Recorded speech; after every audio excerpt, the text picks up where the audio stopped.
We're live now, so thanks to anyone who's joining us on social media from Facebook or YouTube. I'm just going to wait a couple more seconds to see if some more people join us in the Zoom room, but thanks for being here.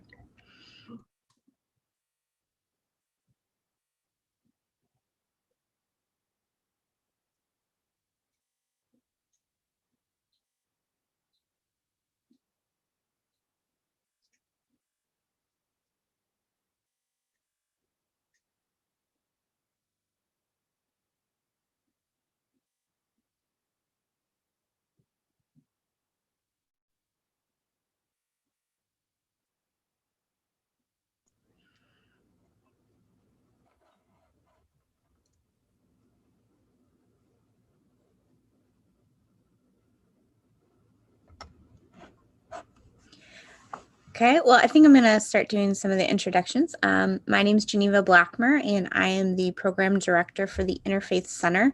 We're located at the Miami University campus in Oxford, Ohio. And our mission is to invite people of diverse religious, spiritual, and secular worldviews to participate in one another's practices in order to cultivate appreciative understanding and to build friendships and relationships, as well as to unify them around common moral, social, and ethical concerns in order to build a more just and equitable society. And I'm very happy to welcome back Sister Carol Jean Willie, she is a Sister of Charity of Cincinnati, and she's with Earth Connection in Cincinnati. She holds a Bachelor of Arts in Sociology, a master's degree in reading, and a PhD in multicultural education. She has extensive experience working cross-culturally through the United States, the Caribbean, and Latin America as a teacher, principal, teacher trainer, cultural diversity consultant, and retreat director. She is a frequent speaker at regional and national conferences and has also given presentations in Africa, Asia, the Caribbean, South and Central America, and Europe.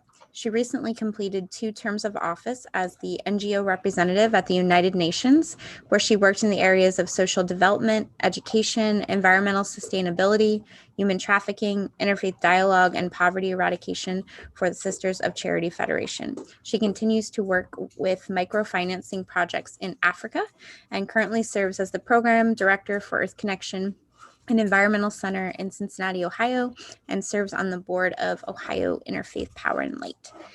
So thank you so much for being with us. Sister CJ, I'm going to turn it over to you. Okay, thank you. I'm going to share my screen. And thank you all for being here this afternoon. I know it's a lovely day outside and there are many other things you could be doing. So I'm delighted to have you here. And the presentation I'm going to do, let's see if this will let me move.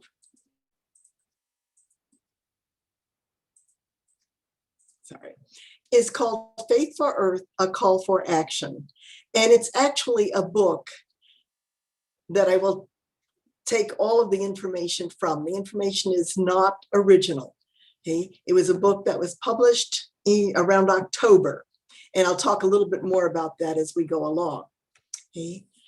Klaus Topfer from UNEP, UN Environment Program, in 1999 said, "We have entered a new age, an age where all of us will have to sign a new compact with our environment and enter into the larger community of all living beings. A new sense of our communion with planet Earth must enter our minds." And we recognize that the world is home to many religions. And if there's one thing I've learned in all of my travels, I think I'm up to 48 countries now, it's that religion is important to people everywhere. And there's no one religion that's better than any other. Matthew Fox wrote a book many years ago called One River, Many Wells. And each well is our way of finding God. And there's so much we have to learn from each other. Okay? I found this poem, which I really liked. It says, "The whole of planet Earth is a sacred site. All people are the chosen people, and the purpose of our lives is a spiritual one. May we care for each other and for the earth, for everything relates to everything else. Feeling this oneness, may we radiate the light of love and kindness, that all may live in unity and peace.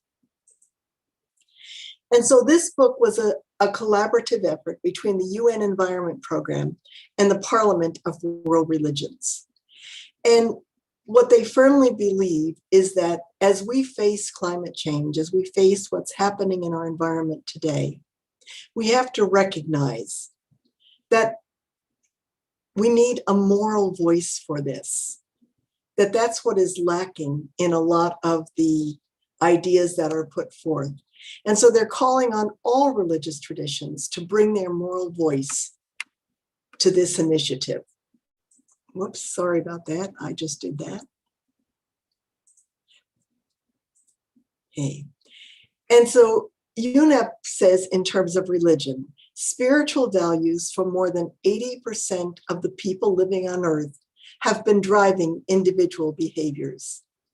In many countries, spiritual beliefs and religions are main drivers for cultural values, social inclusion, political engagement, and economic prosperity. And the World Parliament of Religions has as its mission to cultivate harmony among the world's religious and spiritual communities and foster their engagement with the world and its guiding institutions in order to achieve a just, peaceful, and sustainable world. So their Faith for Earth initiative has as its mission to encourage, empower, and engage with faith-based organizations as partners at all levels toward achieving the Sustainable Development Goals and fulfilling the 2030 Agenda. Their vision is a world where everything is in balance. Now, I know in the United States, we did not do a whole lot with the Millennium Development Goals, which preceded the Sustainable Development Goals. And I'm not sure that these goals are any more recognized by the general population than the Millennium Goals were. However, they are goals which were ratified by all of the countries of the world, that we might work together on those areas that are of importance to all human beings. The Millennium Development Goals were originally 8, and they expired in the year 2015. When I was in India, all of the school children knew what the Millennium Development Goals were. When I'm here in the States, I find very few people who even know what they are. And yet they were goals for all of us to work on together. And so I want to at least mention the Sustainable Development Goals here. They are an outgrowth of the conference in Rio de Janeiro in 2012, which was called the Rio Plus 20 Conference. Many of you may remember the earlier conference in 1992, which was the first Earth Summit. And the president of Brazil said he felt that it was important after 20 years that we come back together again and really look at what had been accomplished in those 20 years and where we still had to go. Okay. And these goals are what came out of that. They were not written right away. It took several years following that conference. And originally, the idea was that they would be few in number and that they would be attainable. Well, when the first group came together to talk about writing these, there were 178 of them. And so there was a lot of work to be done to narrow them down. They finally got them down to 15. Okay? And you can see that these goals are things that all of us can believe in. No poverty, zero hunger, good health and well-being, quality education, gender equality, clean water and sanitation, affordable and clean energy, decent work and economic growth, industry, innovation, and infrastructure, reduced inequalities, sustainable cities and communities, responsible consumption and production, climate action, life below water, life on land, peace, justice, and strong institutions, and partnership for all of these goals. The message from the Faith for Earth initiative is that in the last 60 years, more than 40% of the world's civil wars have been linked to control over natural resources, such as land, oil, and water. and that climate change continues to be one of the most systemic environmental threats that humankind has ever faced. All we have to do is look at what's happening right now in our own country. In places like Seattle, Portland, their temperatures are over 100 degrees. The West is running out of water. So this is not something that's going to affect us in the future. It's something that's happening right now. And so what UNEP says is we need a common ethical system of values, no matter what religion we believe. Now, we know there have been numerous wars fought in the last number of years over religion. But we're not talking about that. We're talking about the deepest held beliefs of each of these religious traditions, because none of them call for warfare. We are the first generation in human history that has the opportunity to achieve sustainable and just societies. We have the knowledge, the technology, and the wealth to succeed. The context in which we will make our choices must include the full panoply of faith, science, and societal institutions. If these institutions are to become agents of sustainability, they will need to be enabled by knowledge and inspired by faith. Out of that first Earth Summit in 1992 came the Earth Charter. And if that's not something you have ever read, I would highly recommend looking at it. It is probably one of the most informative and beautiful documents I have ever read, which talks about the kind of world all of us would like to live in. The mission of UNEP and the Parliament of World Religions align with the principles and goals articulated in the Earth Charter.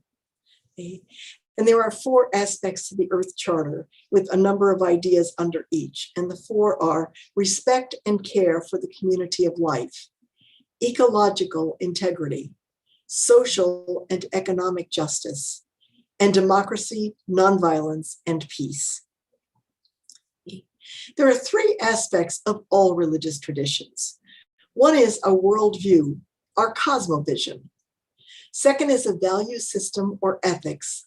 And third is a set of practices or way of life that attune the individual and the community to that worldview.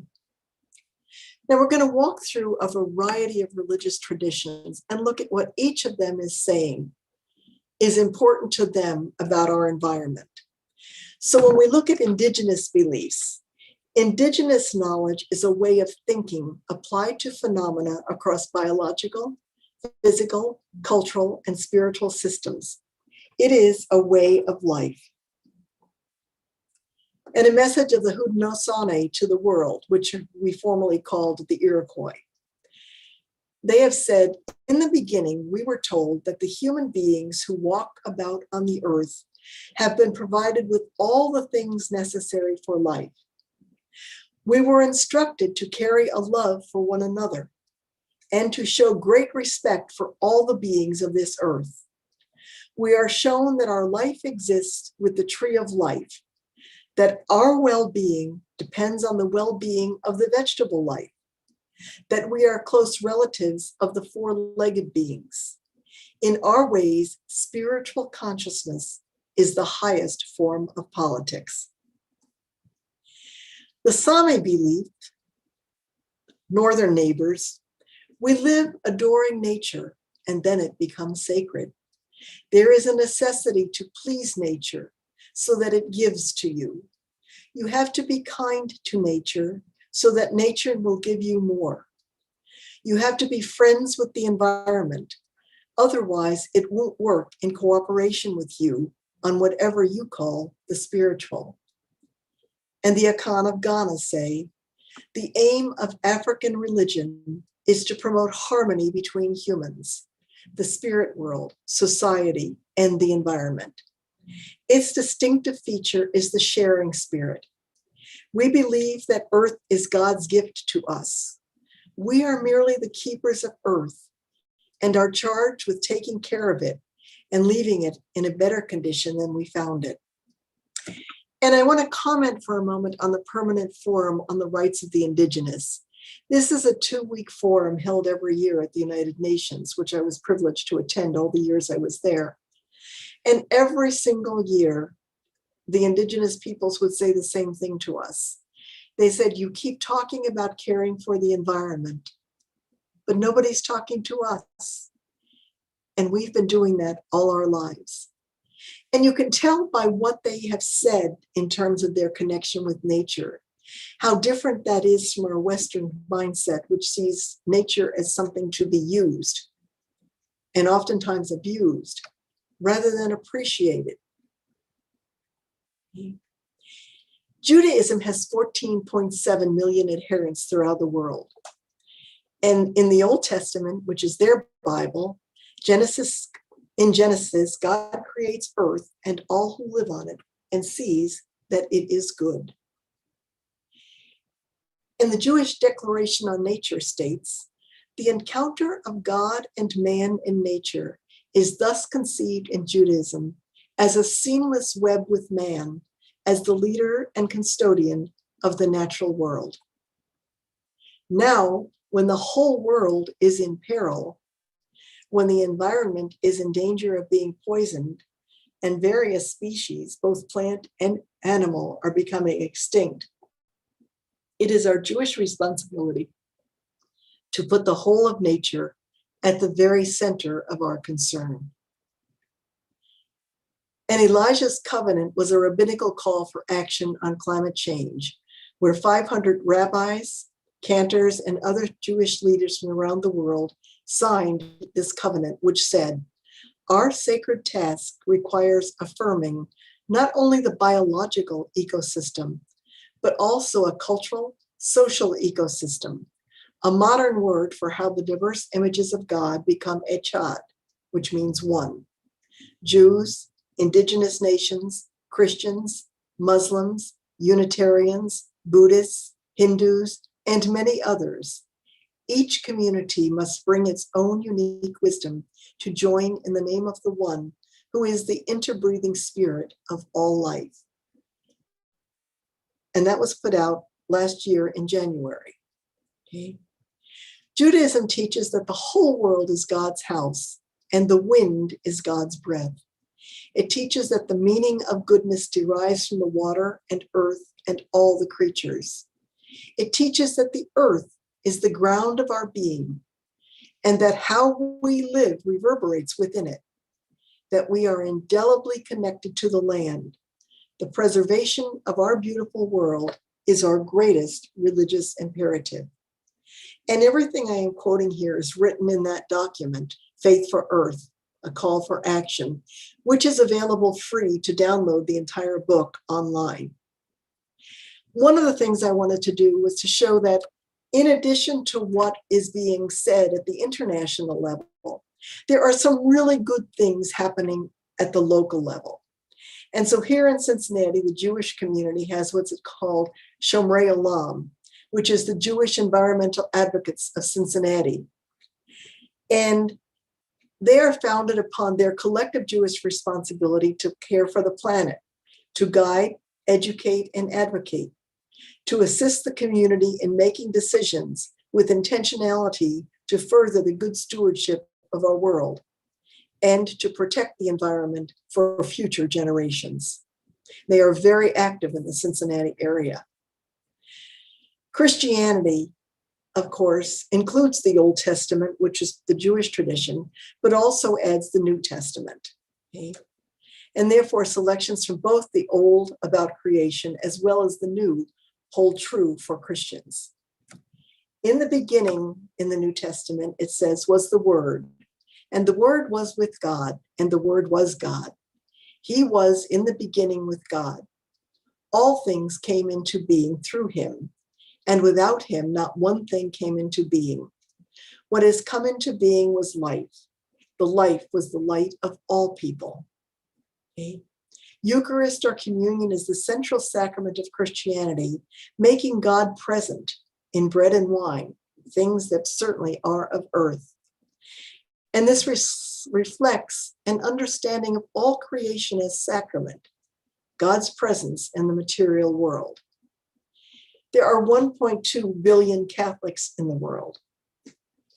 And according to John Paul II, The aesthetic value of creation cannot be overlooked. Our very contact with nature has a deep restorative power. Contemplation of its magnificence imparts peace and serenity. The Bible speaks again and again of the goodness and beauty of creation, which is called to glorify God. And Faith in Action quotes extensively from Laudato Si, which was the encyclical put out by Pope Francis on care for our common home in 2015.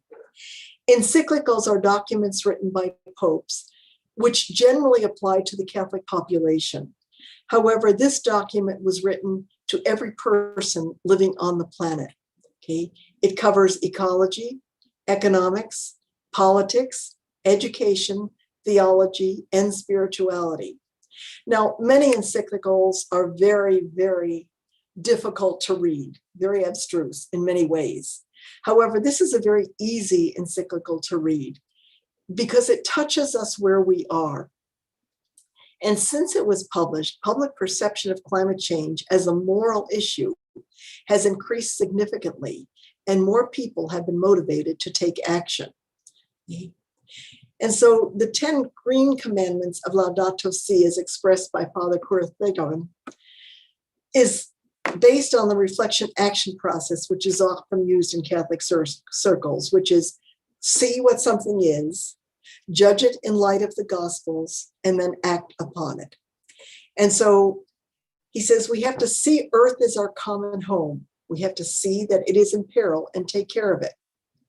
We have to listen to the cry of the poor, who are the disproportionate victims of the crises of our common home. Then we have to judge. We have to rediscover a theological vision of the natural world as good news. We have to recognize that the abuse of creation is ecological sin. And we have to acknowledge the human roots of the crises of our common home. And then we're called to act, to develop an integral ecology as we are all interrelated and interdependent. We have to learn a new way of dwelling in our common home and manage it more responsibly through a new economics and a new political culture. We have to educate toward ecological citizenship through changes of lifestyles. We have to embrace an ecological spirituality that leads to communion with all of God's creatures. And we have to care for our common home by cultivating the ecological virtues of praise, gratitude, care, justice, work, sobriety, and humility. 14 times in this encyclical, Pope Francis says, everything is connected. So we cannot separate what any one of us does from every other person or creature living on the planet. It's all connected. Then there are 260 million Orthodox Christians, and their patriarch, ecumenical patriarch Bartholomew, was known as the Green Patriarch. And he also consulted with Pope Francis on Laudato Si. And instead of being a document that was written simply by the Pope, he consulted people of multiple religious traditions, including the Orthodox, Muslim, Jewish, and others. The Green Patriarch has said, to commit a crime against the natural world is a sin. For human beings to cause species to become extinct and to destroy the biological diversity of God's creation, for human beings to degrade the integrity of the earth by causing changes in its climate, by stripping the earth of its natural forests, or by destroying its wetlands, for human beings to injure other human beings with disease by contaminating the earth's waters, its land, its air, and its life with poisonous substances. All of these are sins. The World Evangelical Alliance has a statement on creative care.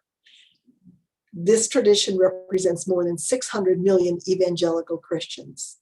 And their document says, in Christ, the presence of the kingdom of God is marked not only by renewed fellowship with God, but also by renewed harmony and justice between people and the rest of the created world.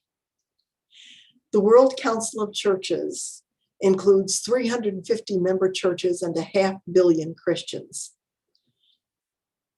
They have stated that nations and international agencies, we need you to step outside your transient comfort zones, to transform policies, take responsibility, and act against the unbridled consumption pattern that is destroying our planet.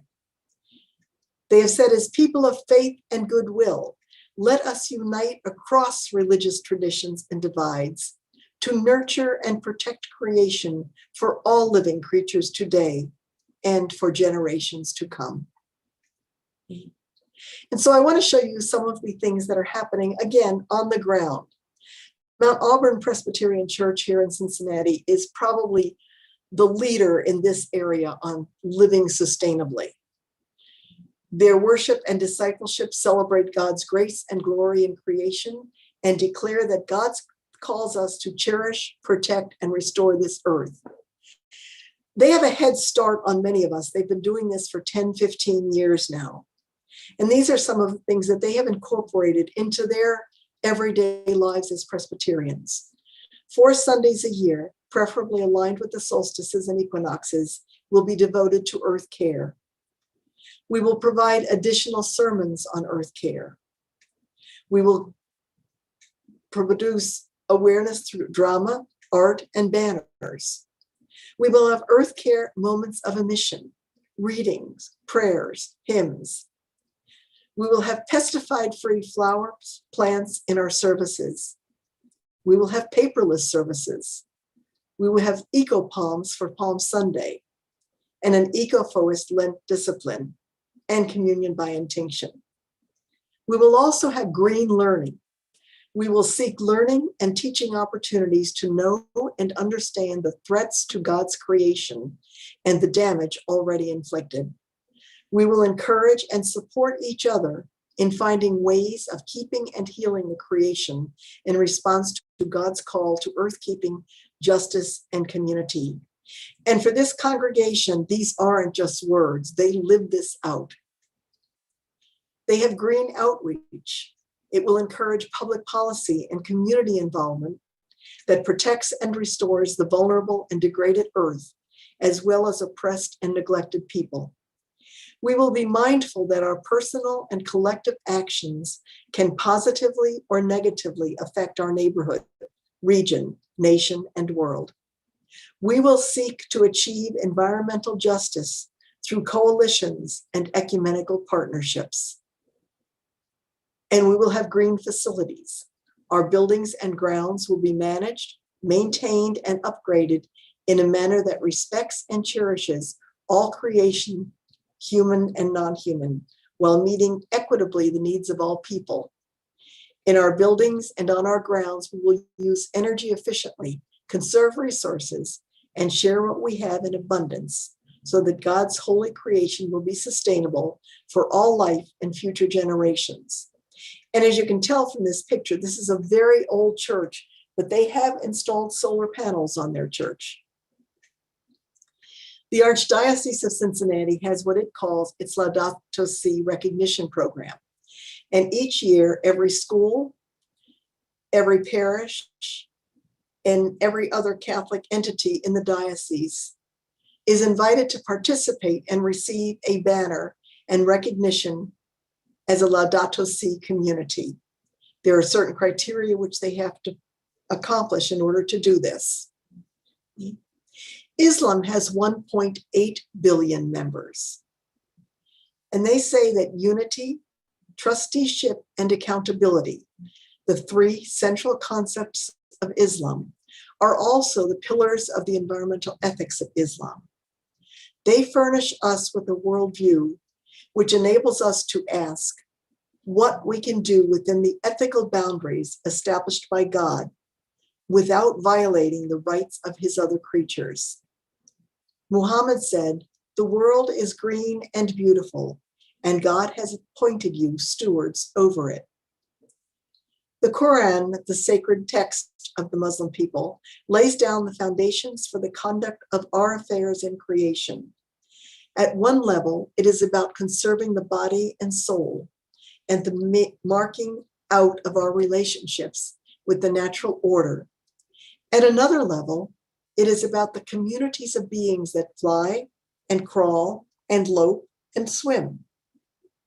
And yet, at another level, it is about the cosmos, the elements, forest, mountains, and rivers. The soul does not regard the world of nature as its natural enemy to be conquered, but as an integral part of its religious universe, sharing in its earthly life and, in a sense, even its ultimate destiny. The Fiqh Council of North America, which is composed of Islamic scholars from the US and Canada, have made the following statement. We acknowledge that there is an urgent existential threat to the health, well-being, and continuity of life on Earth. The time to effectively respond with individual and collective actions to environmental challenges is extremely limited. At a fundamental level, this means that we must reduce our energy consumption by dramatically reducing emissions from our home energy use, adopting a more plant-based diet and reduce food waste, and minimizing automobile and air travel. Zoroastrianism has 110,000 members, and they say that the role of humankind in the world is to serve and honor not just the wise Lord, but the 7 bounteous creations of the sky, water, earth, plants, animals, man, and fire, the gifts of God on high to mankind on earth. In helping to bring about a state of perfection in this world and in the 7 creations, Zarathustra enjoined his followers to tread an ethical and righteous path. And Zoroastrianism is actually the oldest of the organized religions. It traces back about 4,000 years. Their documents also say that nature is seen as not only having its intrinsic value, but is perceived as being sacred. All forms of life have a right to live and grow in the biosphere. Our concern for nature is not confined to only plants and vegetation. It respects all creatures. In one of the Afrans, a Zoroastrian recites, I pray for the good of the life of all the living creatures, which Ahura Mazda, which is their term for God, has created. The devout Zoroastrian regards the elements of nature with the most profound reverence. The Baha'i Faith has 5 million members. They believe that the grandeur and diversity of the natural world are purposeful reflections of the majesty and bounty of God. For Baha'is, there follows an implicit understanding that nature is to be respected and protected as a divine trust for which we are answerable. Baha'u'llah wrote, the earth is but one country and mankind its citizens. Only a comprehensive vision of a global society supported by universal values and principles can inspire individuals to take responsibility for the long-term care and protection of the natural environment. For Baha'is, the goal of existence is to carry forward an ever-advancing civilization. Such a civilization can only be built on an earth that can sustain itself. The Baha'i commitment to the environment is fundamental to our faith. At the heart of Baha'i is the conviction that humankind is a single people with a common destiny. I worked on the Interfaith Committee at the United Nations, and one of the groups I worked with a great deal were the Baha'i. They were very active at the United Nations. And when I was going to India to give some talks, they insisted that I go and visit their temple there. And this is the temple. It's built in the form of a lotus. And as you walk in, there is water streaming through all parts of it with plants all around. It's one of the most beautiful places of worship I have ever visited. Hinduism has 1.2 billion people, and the Hindu viewpoint on nature has been clearly enunciated. It is permeated by a reverence for life and an awareness that the great forces of nature, the earth, the sky, the air, the water, and fire, as well as various orders of life, including plants and trees, forests and animals, are all bound to each other within the great rhythms of nature. The divine is not exterior to creation, they believe, but expresses itself through natural phenomena. The Hindu tradition of reverence for nature and all forms of life, vegetable or animal, represents a powerful tradition which needs to be re-nurtured and reapplied in our contemporary context. Another of the people I became very close to at the UN was a Hindu monk, and he and I have continued our friendship since the years I have left the UN. And almost every day he sends me his morning meditation as he's out and walking. And there is nothing in that meditation that I can't identify with. And I see that in all of these traditions. There is something that I can identify with. As we look at this from whatever religious tradition the lens we are looking through, there is so much that we can agree on. He reminded me, he said, let us recall the ancient Hindu dictum, the earth is our mother, we are all her children. The root scripture of Hinduism is the Vedas, meaning sacred knowledge. The universe, immeasurably vast, comes from a single divine source. The completed universe is imaged as a living organism, a vast ecosystem, in which each part is inextricably related to the life of the whole. And some of the things that they're doing on the ground. Right now, my friend just texted, actually, he just called me on WhatsApp from Guyana, where he is originally from. And they are constructing some new buildings there. And what they're doing is collecting rainwater for use in all of the facilities. When he was in India working on some construction there, they built ponds to be used for bathing. The Jain religion has 6 million members. And the Jain ecological philosophy is virtually synonymous with the principle of ahimsa, nonviolence, which runs through the tradition like a golden thread. I also had the opportunity to visit a museum of the Jain religion and speak to some of them in India. And they are probably the most earth-centered of all religions. Their cosmology recognizes the fundamental natural phenomenon of symbiosis, or mutual dependence. All aspects of nature belong together and are bound in a physical as well as a metaphysical relationship. Life is viewed as a gift of togetherness, accommodation, and assistance in a universe teeming with interdependent constituents.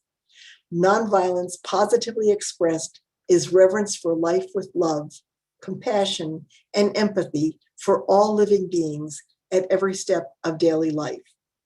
Although they don't carry on that tradition necessarily here in the States, in India, they have worn masks as a part of their everyday lives, simply so that they don't breathe out any pollution into the atmosphere. They believe that all the venerable ones of the past, present, and future discourse proclaim, propound, and prescribe thus in unison: do not injure, abuse, oppress, enslave, insult, torment, torture, or kill any creature or living being. Using any resource beyond one's needs and misuse of any part of nature is considered a form of theft. Indeed, the Jain faith goes one radical step further and declares unequivocally that waste and creating pollution are acts of violence. And as I mentioned, they wear masks to fulfill their vows to never knowingly take the life of a sentient creature, no matter how small. Buddhism has 535 million members, and it is a religion of love, understanding, and compassion, and is committed to the ideal of nonviolence. As such, it also attaches great importance to wildlife and the protection of the environment in which every being in this world depends for survival. We regard our survival as an undeniable right. As co-inhabitants of this planet, other species too have the right of survival. Let us share the conviction that conservation of the environment, the restoration of the imbalance caused by our negligence in the past be implemented with courage and determination. They say that the cosmos is a cooperative. The sun, moon, and stars live together as a cooperative.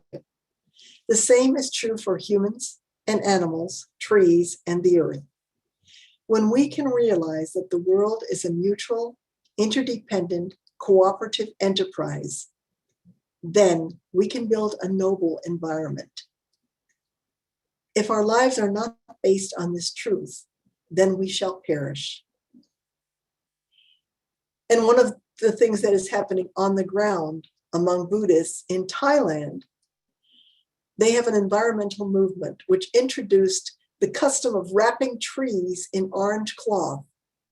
That's a ceremony that is used when a monk is ordained.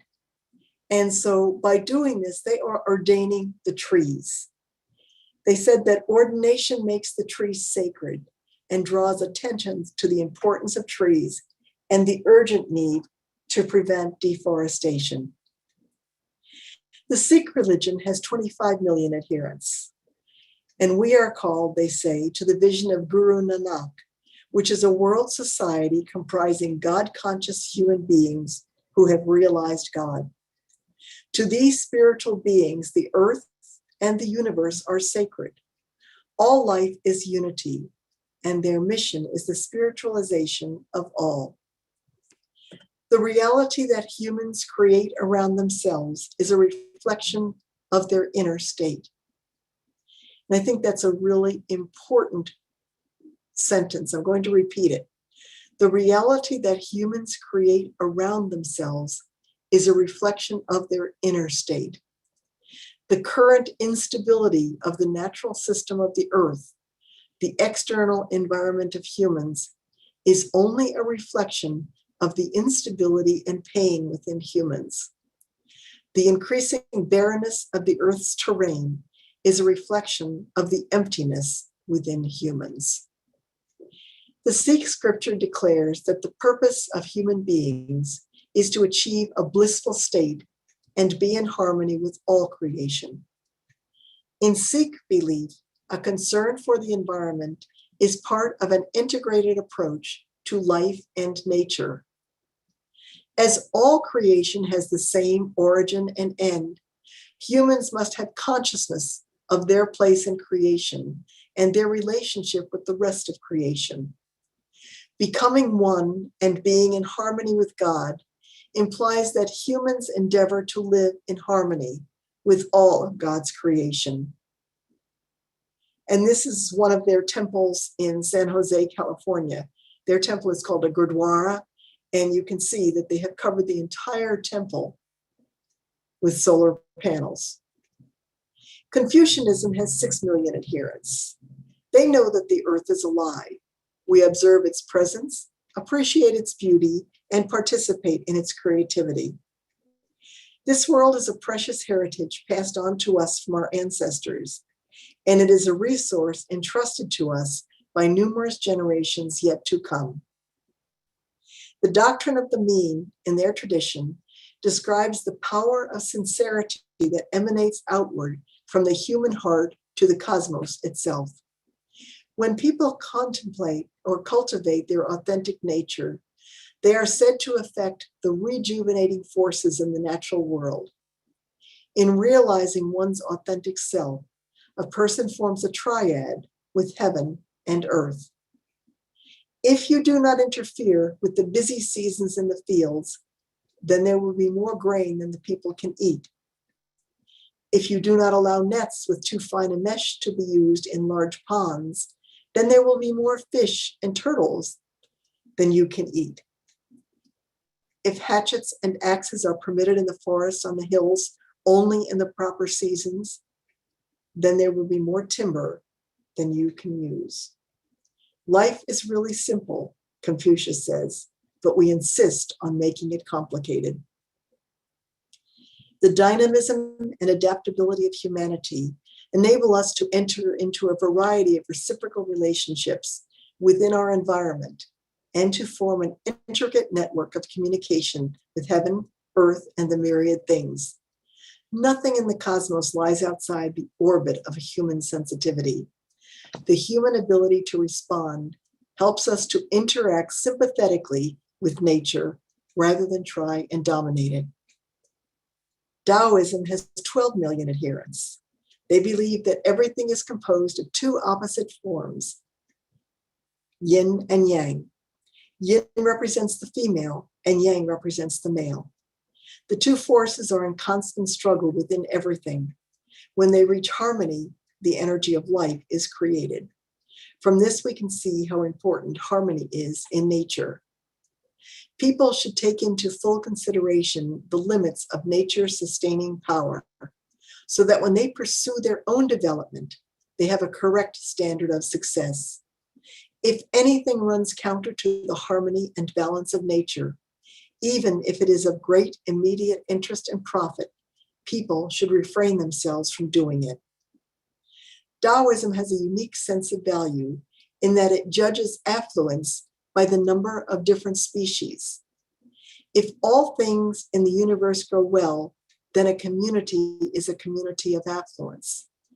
If not, the kingdom is on the decline.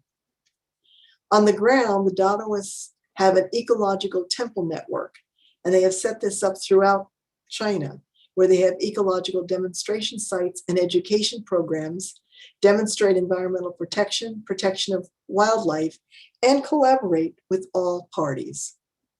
Shintoism has 3 million adherents. The ancient Chinese considered that all things of this world have their own spirituality, as they were born from the divine couple. Therefore, the relationship between the natural environment of this world and people is that of blood kin, like the bond between brother and sister. Environmental issues depend on our self-awareness of the problems and our determination to take responsibility. Shinto suggests that we should shift our point of view and look at our environment with the spirit of reverence and gratitude. That is, with the spirit of parental care for children, or with the spirit of brotherhood. From a Shinto prayer, faith is as eternal as heaven and earth. Restore us to our original brightness and grant us strength that we may overcome life's difficulties and live in harmony with the divine way of great nature. And so the document concludes by talking about environmental ethics that all traditions support. The natural world has value in itself and does not exist solely to serve human needs. There is a significant continuity of being between human and non-human living beings, even though humans do have a distinctive role. This continuity can be felt and experienced. Non-human living beings are morally significant in the eyes of God and or in the cosmic order. They have their own unique relations to God and their own places in the cosmic order. The dependence of human life on the natural world can and should be acknowledged in ritual and other expressions of appreciation and gratitude. Moral norms such as justice, compassion, and reciprocity apply both to human beings and to non-human beings. The well-being of humans and the well-being of non-human beings are inseparably connected. There are legitimate and illegitimate uses of nature. Greed and destruction are condemned. Restraint and protection are commended. Human beings are obliged to be aware and responsible in living in harmony with the natural world and should follow the specific practices for this prescribed by their traditions. And so on the ground, right here in Cincinnati, a new initiative on the part of Green Umbrella, which is an alliance of all of the environmental organizations in the tri-state area. They have an impact team called Faith Communities Go Green. I'm privileged to serve on the steering committee for that. Our mission is to partner with religious communities to create a more sustainable and equitable future for all by mobilizing their moral voice to reduce the risk of catastrophic climate change. Religious communities collaborating to integrate care for creation in their lives and society is our vision. Green Faith is an international organization headquartered on the East Coast, which brings together people who want to be part of a larger network. And they study for a year in order to be a Green Faith Fellow from all religious traditions. Faith in Place, based in Chicago, empowers Illinois people of all faiths to be leaders in caring for the earth. They have over 350 congregations that they work with throughout the state of Illinois, bringing them together to talk about the role of faith in the environment. Scientific evidence documenting the crisis is undeniable and grows with every passing day. At the same time, there has been a surge of faith-based action and advocacy on behalf of the environment from religious groups everywhere. The response is coming from every corner of the world, reflecting both the diversity of the ways we define our relationship with nature and the essential unity of values at the core of all our hope. And so Faith for Earth says, it is time as never before to call on our faith, our values, our religious teachings and traditions on Faith for Earth, and it is time for action. And I've noted at the bottom, if you simply Google Faith for Earth, a call for action, you can download a copy of the book.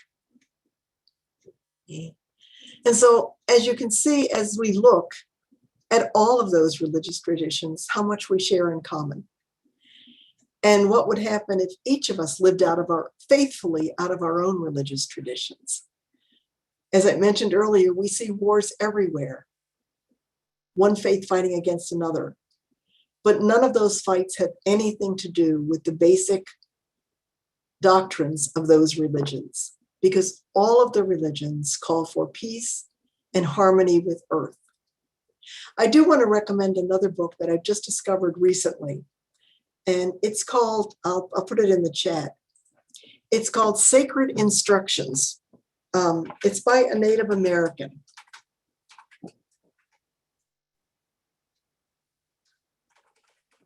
Named Sherry Mitchell, which explains so clearly how the Native peoples looked at the world, but also what colonization has done to the world as a whole. So I'm going to stop there now. We have a few minutes left. If anyone has any questions, I'd be happy to answer them. Thank you so much, Sister CJ. Does anyone have any questions? Feel free to unmute. Steve? Well, yes. Nice to see you, CJ. Hi, Steve. Yes, when my wife and I, Deborah, moved here from Washington, one of the greatest joys of our life has been to come here and meet people like CJ and all of you. We've been involved in the Festival of Faith activities, and it's just an amazing, all the faiths that CJ mentioned, including the American Indigenous people, are involved in this, and there's a transcendent attitude about that, which I believe that everybody senses. And when you come from a Christian background, you call it the Holy Spirit, which I think is a mystery to a lot of other people. So I wonder if CJ, you might speak to that. Well, I think, Native peoples have talked about the Great Spirit for many, many years, long before many of them were Christianized. And I think there is a spirit within each religion, whether we call it the Holy Spirit or Great Spirit. There's a recognition that there is a being beyond ourselves, a divine being, whatever name we choose to give it. And I think that's what this document is calling us to look at. What do our religious traditions, regardless of what we call the being that we choose to follow, what does it say to us about how we are to interact with each other and with the planet on which we live? I don't know if that answers it, but thank you. You're welcome. Dorothy? How does this divine being look upon religions who slaughter animals, put them in cages, eat them, and are not adhering to a plant-based diet? Well, as I said, if we look at the roots of all religious traditions, those do not necessarily come from the roots of those traditions. They are cultural practices which have evolved, which oftentimes have strayed far from religious traditions. If we look at the Crusades in the Christian context, we were doing that in the name of religion, and it had nothing to do with religion. And I think the same is true of some of the practices of which you are speaking. They are not part of the doctrine of the authentic faith. They are cultural practices. And I think what this document is asking us to do is to go back and look at the roots of whatever our religious tradition is, and to live out of those roots. Okay, so I'm an agnostic. I am not a person of faith, but I truly want to do my best for the earth, and I'm not always successful. So don't you think that an ethical framework could exist without a faith-based framework in trying to do your best to save the earth? I think there are people who can choose that path and be very ethical people. I think what faith traditions do is they perhaps give us a path to follow, and they give us a support system. They give us a community. Thank you.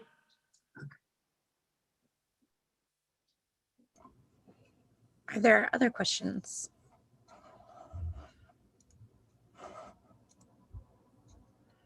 And you can also write questions in the chat if you're more comfortable doing that.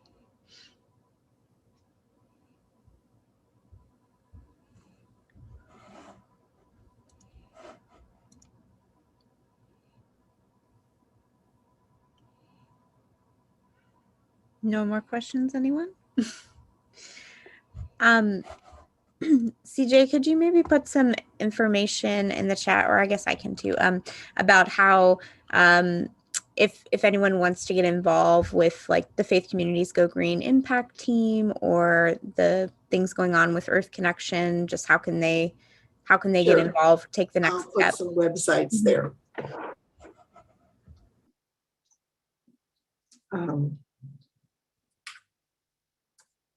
The Faith Communities Go Green, if you go to Green Umbrella /FCGG, Faith Communities Go Green, okay?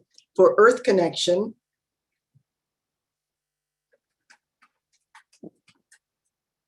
oops, sorry, I forgot, SC Earth Connection. Oops.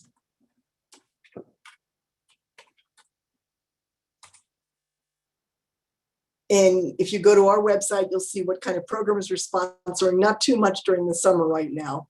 I had mentioned to Geneva earlier, one of the positive things that came out of the COVID, and there weren't a lot, but there were some. One was instead of giving presentations at Earth Connection, which I had done throughout the year in past years, I couldn't do that this year. So I began to do webinars. But I didn't just want to do them myself, because I think we need to hear from a lot of different voices. And I was participating in a 3-month course online on cosmic spirituality and applying the new cosmology with 50 people from 5 continents. And I ran into people I knew from my UN days in India, in Ireland, and other places, and realized that I could invite them to give presentations as well. And so I was able to do that. So we looked at, the new cosmology through a Celtic lens by someone from Ireland presenting it, who could certainly do a better job of that than I could. Looked at looking at our bioregions from someone who specializes in that in Canada. So there are some, new ways we can connect, and also connect with people across the world. That, I think, is one of the most positive things that has come out of this.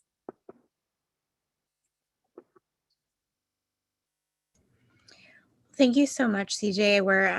We are at a minute past 3 now, so we're right on time. I encourage you all to check out the work that Faith Communities Go Green is doing and that Sacred Earth Connection is doing as well, and to get involved in your local community. Green Umbrella also has a lot of secular initiatives. So if you are looking for a non faith-based approach to this, I encourage you to check out Green Umbrella as a whole. So thank you everyone for taking time out on your Sunday afternoon to be with us, and thank you so much, CJ, for your time. You're welcome. And It's for my this privilege. And presentation. thank you to all of you for participating. I hope everyone has a great afternoon. Yeah. Have a good rest of the day. Bye-bye.